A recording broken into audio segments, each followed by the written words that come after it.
오늘 본문을 가지고 모세와 선지자들에게 들으라 라는 제목으로 하나님 말씀 전하겠습니다. 어떤 목사님이 있었습니다. 제가 들었던 이야기인데요. 이분은 신방만 가면 기이한 일을 행한다고 하는 분입니다. 어떤 성도님의 집에 신방을 갔습니다. 그리고 이야기를 나누고 기도하는데 목사님이 묻습니다. 집사님, 여기에 집사님 말고 다른 분 계신가요? 그랬더니 다른 방에 계시는 아버님이 계셨습니다. 아버님도 오라 그러시고 일단 다 오세요. 그러면서 열심히 붙잡고 기도합니다. 그랬더니 참 신기한 역사가 일어났습니다. 불신자였던 이 아버지가 갑자기 방언을 하고 환상을 보고 천국을 보았다, 하나님을 만났다, 이런 일들이 일어났다고 합니다. 그렇다 하더라고요. 그래서 이 일을 겪은 함께 신방을 갔던 권찰 되시는 집사님이 돌아와서 한 목사님에게 이렇게 말합니다. 하나님께서 그 아버지를 너무나도 사랑하시는 것 같습니다. 아이고, 천국도 보고 그랬답니다. 방언도 한답니다. 그랬더니 앉아서 업무를 보고 계시던, 설교를 준비하고 계시던 이 목사님이 이 집사님께 이렇게 말했습니다. 집사님, 저도 보여줄 수 있는데. 그랬더니 이 집사님이 이 능력이 이 목사님도 갖고 계신가 보다 하면서 어떻게요? 라고 질문하자 이 목사님이 이렇게 말했습니다. 요한계시록을 펴세요. 거기 다 나와 있습니다. 여러분, 여기까지 이야기를 통하여서 우리가 말하고자 하는 것은 하나님의 말씀을 통해서가 아닌 다른 것으로는 결코 예수님을 온전하게 믿고 만나고 그 은혜 아래에서의 삶을 살아갈 수 없다라는 이야기를 하기 위해서입니다. 이 방언을 받았다고 이야기하는 할아버지, 환상을 보았다고 하는 할아버지 신앙생활 할까요? 안 합니다.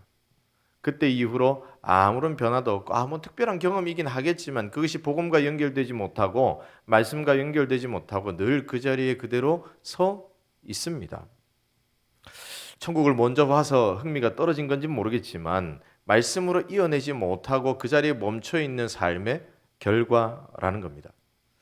말씀이 아니고서는 다른 어떤 곳으로도 어떤 통로로도 변화가 일어나지 않음을 분명하게 보여주는 대목입니다. 말씀이 선포되는 통로는 여러 곳입니다. 성경책을 읽는 것, 그리고 설교를 듣는 중에, 또한 찬양을 하는 중에, 사람들과 이야기 속에서 기타 등등 여러 가지의 통로를 통하여서 우리는 말씀을 접하게 됩니다. 그렇게 우리 귀에 들려지고 때로는 깨달아 알게 됩니다. 그렇게 변화가 시작되는 겁니다. 오늘 우리가 읽은 말씀은 우리가 잘 알고 있는 부자와 나사로의 이 사건, 이 비유를 기록하고 있습니다. 이 말씀을 통하여서 예수님께서 하시고자 하시는 핵심 이야기는 무엇일까요? 우리는 이 말씀을 오해합니다. 어떻게 오해하냐면요, 단순히 천국과 지옥에 대해서 말씀하고 있다 정도로 오해합니다. 그리고 조금 더 오해를 하면 세상에서 부자처럼 누리며 살면 천국 못 간다? 이렇게 생각하는 그런 지체들도 있더라고요.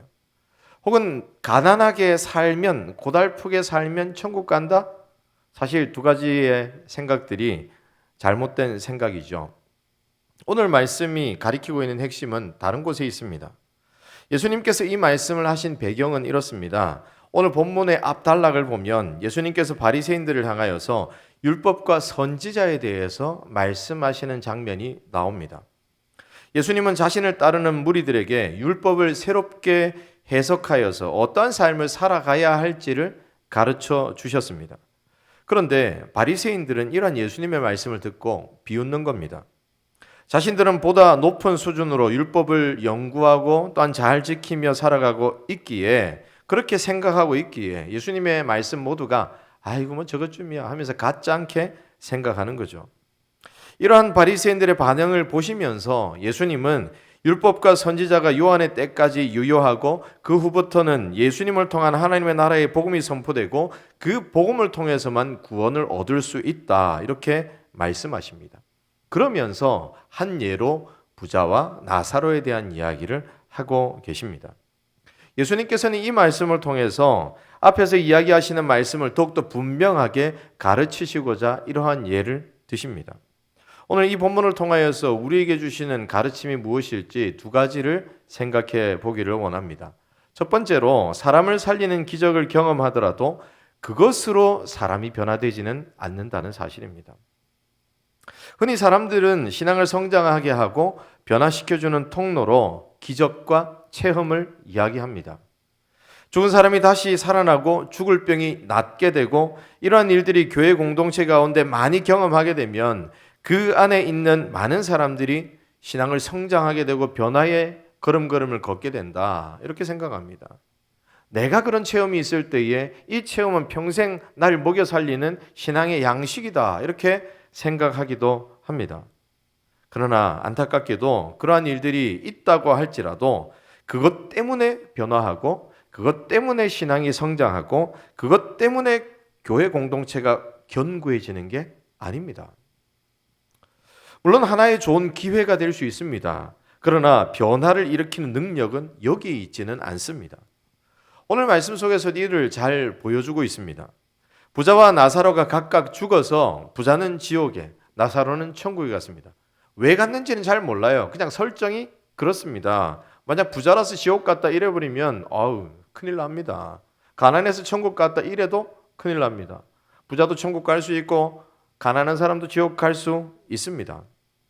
그런데 이 본문에서 부자는 자신의 형제들이 생각이 나서 천국에 있던 나사로를 보면서 아브라함에게 이런 요청을 하죠. 27절과 28절입니다. 오늘도 역시 자막은 준비 안 했기 때문에 말씀을 함께 보겠습니다. 27절, 28절 함께 읽겠습니다. 시작. 이르되 그러면 아버지여 구하노니 나사로를 내 아버지의 집에 보내소서. 내 형제 5이 있으니 그들에게 증언하게 하여 그들로 이 고통받는 곳에 오지 않게 하소서. 이 요청이 무엇입니까?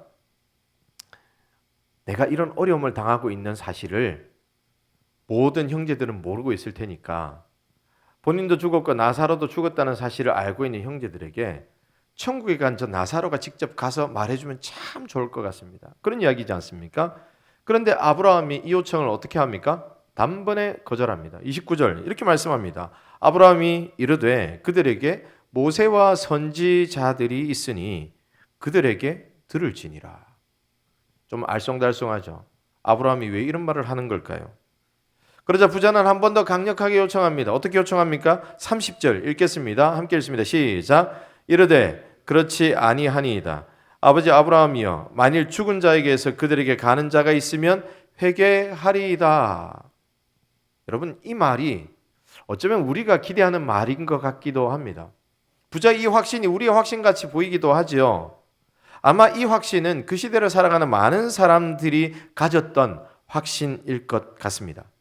죽은 자가 다시 살아나서 천국과 지옥이 있다 이야기하고 복음을 이야기하면 그 복음을 듣는 사람은 깨닫고 돌아서게 될 것이다.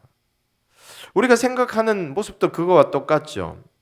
우리 중에서 아마도 저기 있는 저도 갑자기 죽었는데 장례를 치르다가 갑자기 살아났어요. 그럼 천국과 지옥을 이야기하면서 복음을 얘기하면 많은 사람들이 듣고 회개하고 돌아올 것이다. 그렇게 일반적으로 생각을 합니다. 그런데 여러분, 아브라함은 또 거절합니다. 어떻게 해요? 31절 함께 읽겠습니다. 시작. 이르되 모세와 선지자들에게 듣지 아니하면 비록 죽은 자 가운데서 살아나는 자가 있을지라도 권함을 받지 아니하리라 하셨다 하시니라. 아브라함은 너무나도 단호합니다. 변화는 회개는 그렇게 일어나지 않는다는 겁니다. 이 말씀을 예수님께서 하시고 계시기에 예수님이 보시는 관점이 이러한 관점이라는 거죠. 우리가 생각할 때에도 부자의 말이 설득력이 있어 보입니다. 그런데 예수님이 뭐라고 말씀하십니까? 아니다. 그것으로 변화받는 게 아니다 라고 말씀합니다. 사실 우리는 요한복음 11장을 보면 나사로 사건이 일어났다는 사실을 통하여서도 알 수 있습니다. 오늘 본문의 부자와 나사로, 이 나사로와 요한복음 11장의 나사로는 다른 인물인데 요한복음 11장의 나사로는 어떤 사람이죠? 여러분 기억하는 사람? 마르다와 마리아의 오빠. 알죠? 모를까봐. 나사로가 몸이 아프다는 소식을 예수님이 들었지만 죽은 지 나흘이 될 때까지 움직이지 않다가 며칠 어쨌든 죽은 지 나흘이 될 때에 도착했습니다. 그런데 나사로가 예수님께서 말씀하시고 나사로야 일어나라 하니까 다시 일어난 사건을 우리는 알고 있습니다. 공교롭게도 여기에 나사로와 오늘 본문의 나사로가 동일 인물입니다. 아니, 동일 이름의 인물입니다. 공교롭죠. 예수님께서 나사로라고 하는 그 이름, 예수님이 지어낸 이야기가 아니라 부자라고 하는 사람 그리고 나사로라고 하는 사람 분명히 기록되어 있는 것을 볼 때 아마 실존 인물이지 않을까 많은 사람들이 추정을 합니다.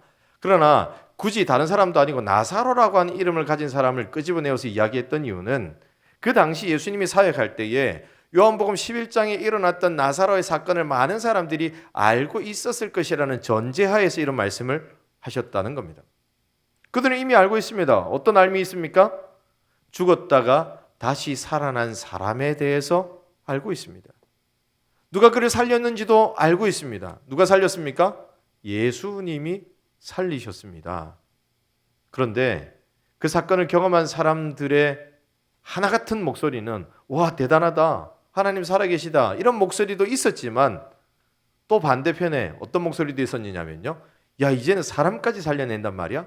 이젠 진짜 예수님을 죽여야 되겠네 라고 종교 지도자들이 결의하기 시작했던 때가 바로 이때였다는 겁니다. 이 사실을 많은 유대인들이 알고 있기에 예수님은 나사로라고 하는 사람을 예를 들어서 말씀하십니다. 비록 죽었다가 다시 살아나는 자가 권한다 할지라도 그것으로 권함을 받지 않는다. 그것으로 사람이 바뀌지 않는다. 그것으로 말씀을 깨닫고 회개하며 지옥 백성이었던 자가 천국 백성으로 살아가지 않는다라고 말씀하고 계시는 겁니다. 사랑하는 청년 여러분, 우리가 기대하고 바라는 것이 무엇입니까? 기적과 같은 특별한 일들을 우리는 원하고 바라고 소망합니다. 우리는 기적적인 방법으로 하나님의 말씀을 또한 하나님을 깨닫게 하시면 저는 그 말씀을 평생 떠나지 않겠습니다 라고 생각을 합니다. 만약 우리 중 한 명이 꿈속에서 천국을 경험했고 지옥을 경험했다면 예수님을 붙잡는 그 믿음이 결코 떠나지 않을 것이다. 그렇게 생각하고 있을 겁니다. 그렇지 않습니까? 그리고 나에게 은혜를 주실 때 뭔가 특별한 것 또한 주시면, 특별한 능력을 주시면 제가 그 능력 붙들고 열심히 평생 동안 하나님께서 맡기신 그 길을 떠나지 않고 신앙생활 하겠습니다라고 말을 하고 생각을 합니다. 저도 예전에 그렇게 기도했던 적이 많았던 것 같습니다. 수련회 때마다 강사 목사님이 죄라는 죄는 다 싸질머지고 살아가다가 하나님을 직접 만나고 변화된 이야기를 들을 때면 어떤 분은 천국 갔다 왔다 하고 어떤 분은 자신의 모든 죄에 대한 그 깊은 통곡을 그 깊이 깨닫게 하시는 그 은혜 때문에 하게 되었다. 여러 가지 특별한 체험에 대해서 말씀하시는 것을 들을 때마다 나도 저런 특별한 경험이 있으면 예수님을 절대 떠나지 않을 것 같은데 라고 하는 마음 한켠에 소원이 있었습니다. 특별히 모태신앙이라서 삶에 짠 하고 바뀌는 특별함이 없었기 때문에 그것을 더욱더 소원했는지도 모르겠습니다. 그러나 그 경험이 하나의 계기는 될 수 있을지라도 그것만 가지고는 불완전합니다. 그 기회가 말씀을 향하여서 나아가는 통로가 된다면 정말 좋겠지만 그것으로만 끝나버린다면 이도저도 아무것도 안 된다는 겁니다. 그 하나의 경험 때문에 하나님 말씀 앞으로 나아가서 말씀을 더욱 붙잡게 되고 그 말씀을 통해서 회개하고 말씀으로 다시 삶을 무장하지 않는다면 그 은혜는 금세 사라집니다. 유지될 수가 없습니다. 이 세상에 유혹이 있고 핍박이 있고 방해가 있으면 금세 무너진다는 겁니다. 앞서 말씀드렸던 베다니의 나사로 사건, 다시 살아났던 그 나사로의 사건을 보았던 많은 유대인들이 예수님을 믿었지만 그러나 반대편에서는 이것 때문에 예수님을 죽여야 되겠다라고 결정하고 그 길을 향해서 나아가는 계기가 되었다는 겁니다. 이 사건만 보아도 우리는 우리를 온전하게 하는 것이 기적이 아니라고 하는 사실을 알게 됩니다. 그런데 여러분, 우리는 무엇을 찾고 있습니까? 혹시 특별한 것만 찾고 있지는 않습니까? 우리의 시선을 바꿔야 합니다. 그 특별한 것이 잠시 잠깐 우리에게 충격을 주고 우리에게 신선함을 주고 우리 현실을 깨닫게 하고 때로는 위로를 주기도 하지만 그것만으로는 부족합니다. 그렇다면 우리에게 필요한 것은 무엇이겠습니까? 두 번째로 오직 하나님의 말씀이 우리를 변화시킵니다. 함께 고백합시다. 오직 하나님의 말씀이 다시 한번 오직 하나님의 말씀이 우리를 변화시킵니다. 하나님의 말씀이 우리를 변화시킵니다. 기적이 우리를 변화시키는 게 아닙니다. 기적은 하나님의 말씀 앞으로 나아갈 수 있게 돕는 통로의 역할을 감당합니다. 그렇다면 우리는 하나님의 말씀을 붙들고 말씀 안에서 깨닫고 말씀으로 회개하고 말씀 붙들고 새로운 삶을 살아내어야 합니다. 그때 우리의 삶이 온전하게 세워집니다. 오늘 말씀 속에서도 아브라함의 대답을 한번 보십시다. 우리가 읽었죠. 29절입니다. 아브라함이 이르되 그들에게 모세와 선지자들이 있으니 그들에게 들을지니라. 31절도 이렇게 말씀합니다. 이르되 모세와 선지자들에게 듣지 아니하면 비록 죽은 자 가운데서 살아나는 자가 있을지라도 권함을 받지 아니하리라 하셨다 하시니라. 이게 무슨 말일까요? 두 번씩이나 뜬금없이 모세와 선지자를 이야기하는 이 예수님의 목적은 무엇일까요? 오늘 말씀의 제목도 모세와 선지자들에게 들으라인데요. 예수님이 말씀하시는 모세는 누구이며 예수님이 말씀하시는 선지자는 누구일까요? 예수님이 이 말씀의 목적은 딱 한 가지입니다. 하나님의 말씀, 그 말씀을 통해서 깨닫고 변화받지 않으면 아무 소용없다라고 하는 말씀을 하시는 겁니다. 예수님께서 사역하실 당시에 유대인들에게 주어졌던 한 권의 책이 있습니다. 바로 우리가 알고 있는 성경책이라고도 표현을 하고 구약 성경이라고도 표현을 하는데요. 당시 신약 성경은 당연히 조술되지 않았죠. 왜냐하면 예수님께서 사역하고 계시기 때문에. 그때의 성경을 어떻게 구분을 했냐면 모세의 오경, 모세 율법서, 그리고 두 번째로 그 율법서를 가지고 백성들에게 선포한 선지자의 글들, 그리고 이게 선지자의 글 이렇게 되어 있지만 또 원문에는 선지자 그리고 글들 이렇게 되어 있거든요.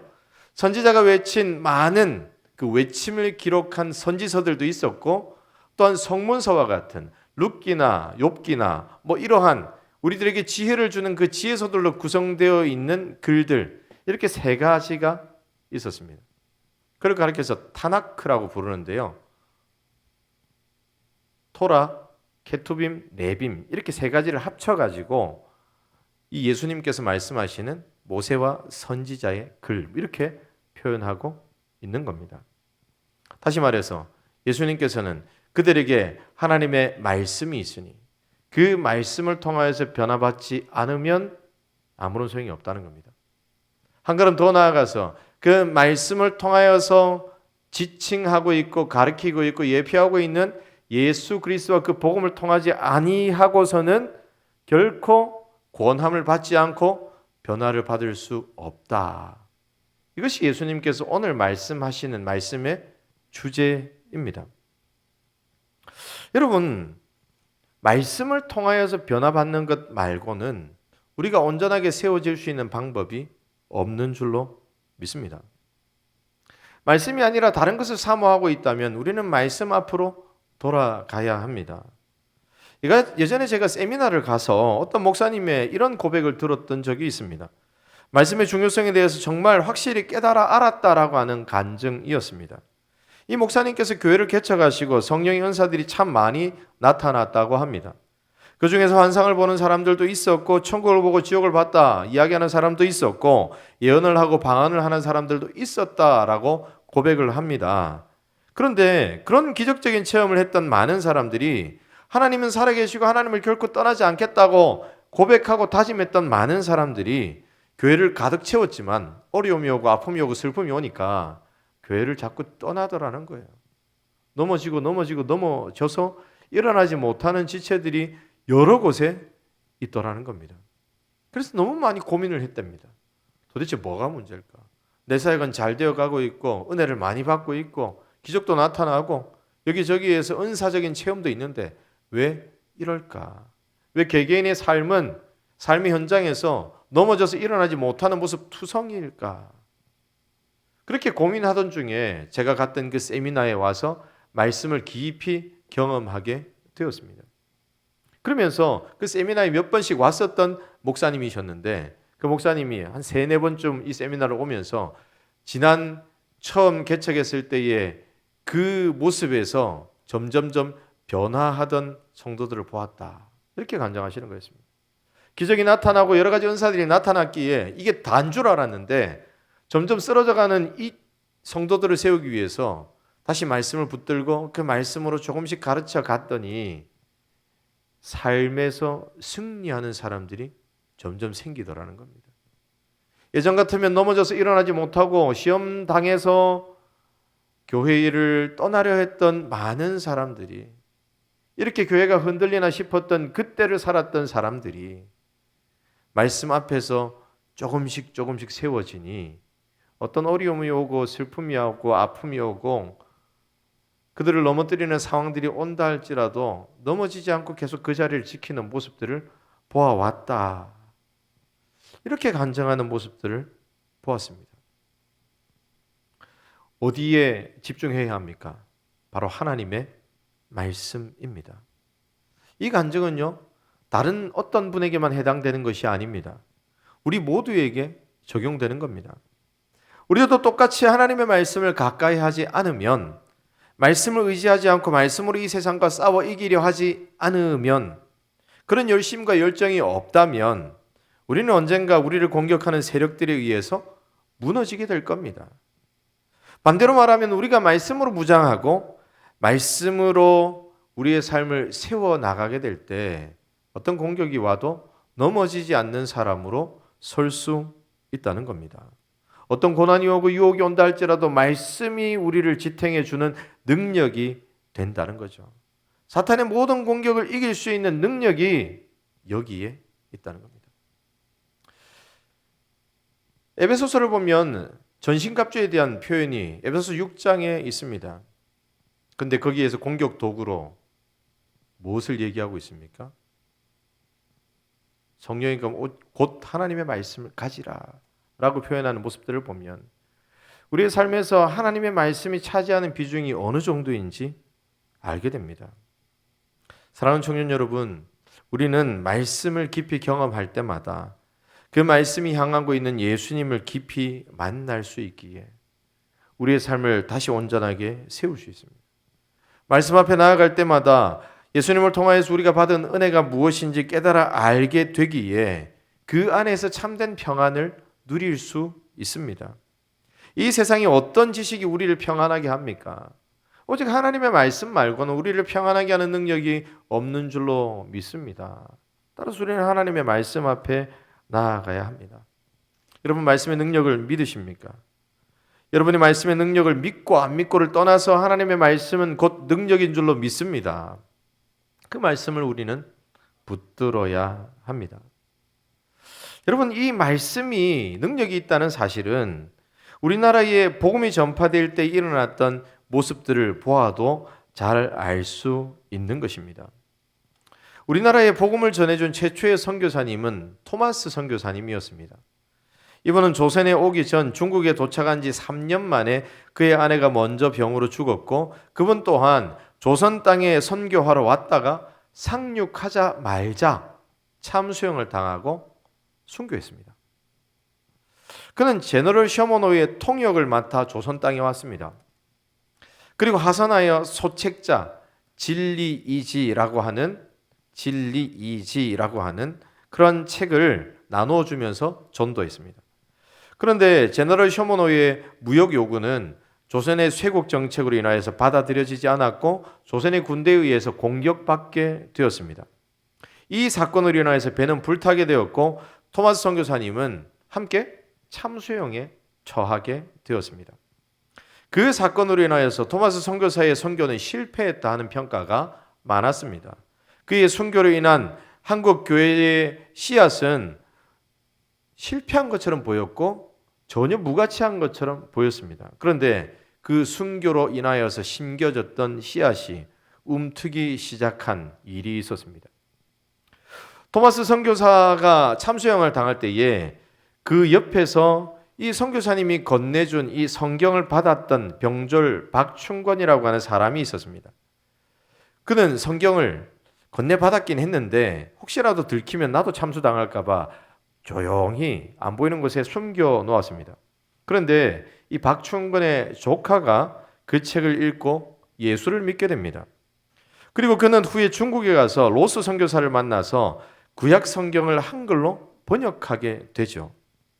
또한 토마스 선교사는 참수당하기 전 이 병졸 말고도 다른 여러 사람들에게 성경, 이 진리, 이지라고 하는 책자와 성경을 함께 나눠줬는데, 특별히 그 성경을 받았던 최치량이라고 하는 당시 12세 소년이 그것을 받아서 당시에 박영식이라고 하는 평양성 관리에게 건네주었습니다. 그때 건네받은 성경이 바로 한문 성경이었습니다. 박영식이라고 하는 분은 이 성경을 보고 참 좋아했습니다. 왜 좋아했을까요? 종이 질이 당시에는 구경하지 못했던 귀한 것이었기 때문에. 그걸로 뭐 했을까요? 어떤 분은 담배를 말아 피기도 했다 이렇게 하는데 벽지로 발랐습니다. 벽에다 발랐어요. 근데 벽에 발랐던 이 벽지 안에 쓰여져 있는 성경 구절을 보면서 질문이 생기는 겁니다. 여기를 봐도 성경이요, 저기를 봐도 성경이다 보니까 누워도 성경이고, 야, 이게 무슨 뜻일까? 그리고 질문하다가 또한 성경을 읽다가 예수님을 믿고 구원을 받았습니다. 이렇게 성경을 도배했던 박영식의 집은 얼마 후에 널다리 교회가 되었습니다. 널다리 교회는 나중에 이름이 평양의 장대현 교회로 바뀌었죠. 그 장대현 교회에서 1907년에 대부흥 운동이 일어났습니다. 여러분, 이것이 하나님의 신비입니다. 말씀을 통해서 일어났던 신비. 특별히 우리나라는요, 내부에서 성경 몇 권을 통하여서 내부적으로 복음을 믿고 그 복음을 붙들고 다시 중국으로 가서 이 말이 그 말이 맞습니까? 우리에게 세례를 주세요 라고 요청했던 특별한 민족이기도 합니다. 하나님께서 성경 몇 권을 통하여서 그 성경을 붙들고 그 나라에 가서 죽음으로 복음의 씨앗을 뿌린 그 한 사람 한 사람을 통하여서 변화시키시고 여기까지 이끄셨다는 겁니다. 사랑하는 청년 여러분, 이렇던 하나님의 말씀에는 능력이 있습니다. 하나님께서는 이 나라를 복음으로 물들게 하실 때에 기적의 통로가 아니라 오직 말씀으로 변화시키셨습니다. 그렇다면 우리도 하나님의 말씀을 더욱더 힘껏 붙들어야 하지 않겠습니까? 오늘 광고가 하나 나갑니다. 어떤 광고냐면 말씀 묵상 훈련 과정 6명만 뽑습니다. 6명만 뽑습니다. 다윗 수련회 때 특강으로 해보니까 너무 좋다고 해서, 근데 한 번으로 안 될 것 같아서 딱 12주 과정으로 강의는 딱 3번, 한 달에 한 번만 할 거고요. 딱히 모이는 시간 이것은 딱 3번만 모일 것이기 때문에 나머지는 전부 다 숙제로 대처해야 하고, 그 숙제를 첨삭해서 이 부분 이렇게 고치고 이 부분 이렇게 고치세요라고 가르쳐주면서 말씀 묵상을 우리가 어떻게 해나가야 될지 세워가는 훈련 과정을 광고를 통해서 나갑니다. 참고로 광고가 끝난 이후에 선착순으로 문자로 왔습니다. 알았어. 6명 했는데 3명밖에 안 오고 이러면 제 마음이 좀 그렇겠다 싶죠. 어찌되었든 우리는 많은 통로를 통해서 하나님의 말씀을 경험해야 하고 그 말씀의 은혜 위에 온전히 서야 합니다. 말씀이 우리 삶의 능력이기에 그 말씀이 우리를 통해서 열림에 맺도록 우리는 애써야 합니다. 말씀을 읽어야 하죠. 늘 말씀드리는 리딩 지저스 성경 읽기. 다 읽지 못하더라도 여러분에게 전달되어지는 500자 미만의 그 글이라도 보고 익히시기 바랍니다. 또한 말씀을 매일 묵상하시길 바라고 매주 말씀을 들을 때 그 말씀을 통한 은혜를 붙들기를 바랍니다. 그리고 말씀을 듣기 위해서 우리가 어떻게 해야 됩니까? 말씀을 제대로 듣기 위해서 토요일날 빨리 들어가 자야 되겠죠? 두 번째는 말씀을 제대로 들으려면 배경 지식이 있어야 됩니다. 공부를 좀 하셔야 됩니다. 그것이 우리의 말씀을 듣고 알고 이해하고 세워지게 하는 토양이라는 겁니다. 바라기는 하나님께서 허락하시는 말씀 위에서 우리의 삶을 세워가고 말씀을 통하여서 예수님을 더욱더 깊이 만나고 하나님과의 관계를 더욱더 온전하게 세워가는 우리 모든 하나님의 백성들 되시기를 주 예수님의 이름으로 축복합니다.